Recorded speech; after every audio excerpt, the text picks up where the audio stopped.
या बातमीचे प्रायोजक आहेत hotel Badepir, Lakshmi market, Vijapur west, Solapur. दुसरी शाखा मुस्लिम बादशाहपेठ, जिंदाशाह मदार चौक, सोलापूर। सोलापूर महानगरपालिका सभागृहात आज मित्रा या संस्थेचे मुख्य कार्यकारी अधिकारी तसेच मुख्यमंत्री यांचे आर्थिक सल्लागार प्रवीण सिंह परदेशी यांच्या अध्यक्षतेखाली एक महत्त्वपूर्ण बैठक पार पडली। या बैठकीत जुना पुणा नाका ते पत्रकार भवन उड्डाणपूल आणि जुना गोरामणी नाका ते मोरारजी बंगला उड्डाणपूल या दोन्ही प्रस्तावित उड्डाणपुलांच्या बांधकामासाठी बाधित होणाऱ्या महाराष्ट्र शासनाच्या विविध विभागांच्या जागांबाबत सविस्तर चर्चा करण्यात आली। बैठकीत जिल्हाधिकारी कुमार आशीर्वाद, महापालिका आयुक्त डॉक्टर सचिन ओंबासे, पोलीस उपायुक्त परिमंडळ हसन गौहर, चेंबर ऑफ कॉमर्सचे अध्यक्ष राजू राठी, एमआयडीसी अक्कलकोट रोडचे अध्यक्ष तिलकचंद शहा, एमआयडीसी अधिकारी एसटी राठोड तसेच विविध शासकीय विभागांचे वरिष्ठ अधिकारी उपस्थित होते। या बैठकीत उड्डाणपुलांच्या मार्गात येणाऱ्या आणि त्यामुळे बाधित होणाऱ्या शासकीय विभागांच्या मालकीच्या जागांबाबत सविस्तर आढावा घेण्यात आला। या विभागांमध्ये महाराष्ट्र राज्य परिवहन महामंडळ, राज्य उत्पादन शुल्क विभाग, जिल्हा दूध संघ,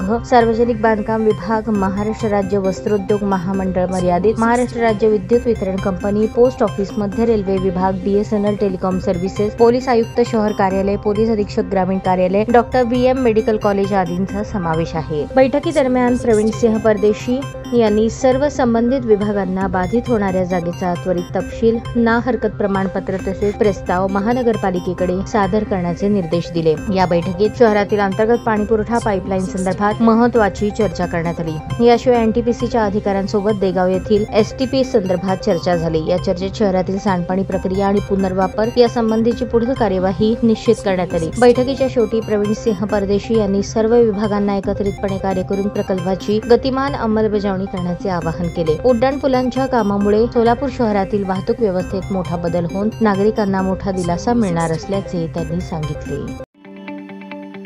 ताज्या बातम्या पाहण्यासाठी प्राईम महाराष्ट्र न्यूज चॅनलला सबस्क्राईब करा।